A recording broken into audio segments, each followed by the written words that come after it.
Round 2 of the presidential debates. I'm Ed Kelly, editor of the Oklahoman. With me from Washington is Chris Castile, chief of the Oklahoman's Washington Bureau, and Mark Green, national editorial writer for the Oklahoman. Both men are frequent contributors here on News OK TV. Okay, gentlemen, the next presidential debate is Tuesday night in Nashville, and it's supposed to be more of a town hall type of format. Does this format benefit either candidate, Barack Obama or John McCain, over the other?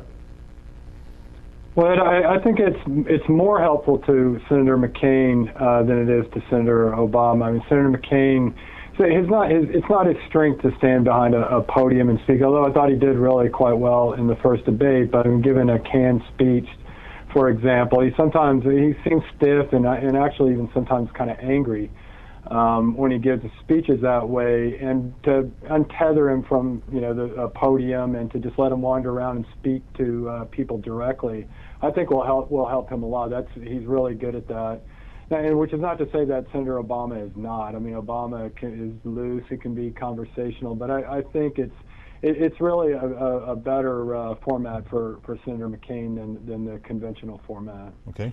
I think Chris is right. I think that for some reason, maybe it's just a comfort level that Senator McCain has with a more casual presentation style or mode, that he does better with those. And I think that particularly in the Republican primary season, typically a McCain event would feature a town hall format where he would walk around the stage with a microphone and answer questions from the audience. So I think he's probably more familiar with it, and he does better at it than, like Chris said, standing behind a podium. And he did. This is actually the format he suggested, that he and Obama engage in several town hall forums like this outside of the three sanctioned debates. Right. Yeah, I think he wanted to do 10 of them or something like that. that never came about. Let's talk about John McCain specifically. Most major national polls show that he is behind not just across the country, but he's behind too in some real key battleground states.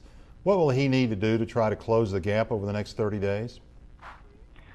Well, I think if he could do anything, he'd have the stock market perform better and the economy become less of an issue, because right now it's just really dominating everything, I think, on the political landscape. And as the candidate of the incumbent party, so to speak, in the White House, I think that this just reflects on him. It's unavoidable for him to feel the weight of that issue. But I think in the debate, because he's behind, Senator McCain is going to have to be on the attack in a controlled way. He can't be angry. Can't be snide or sneering, but he's got to find some ways to create doubt about Obama's readiness to be president. And I think he'll probably attack along familiar lines, trying to paint Obama as a big spender, as a believer in big government solutions, and maybe even try to take a whack at trying to portray him as a cultural elitist and a class warfare guy.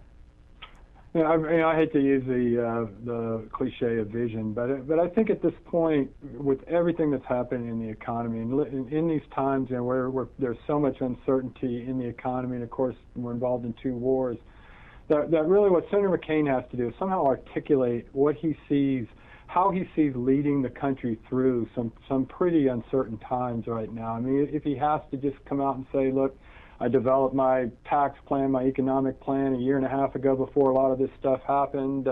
So be it.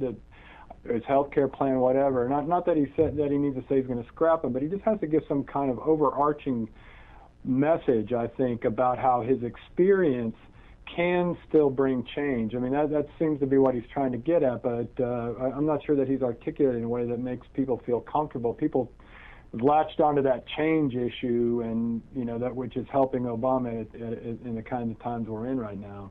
The conventional wisdom has been that if there was some kind of a foreign policy emergency, in these last 30 or so days, it would help McCain.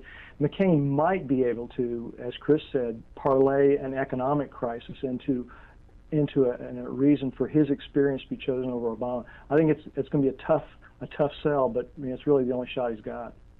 Okay, Chris, Mark, thank you. Stay here on News OK for more coverage of Presidential Campaign 2008.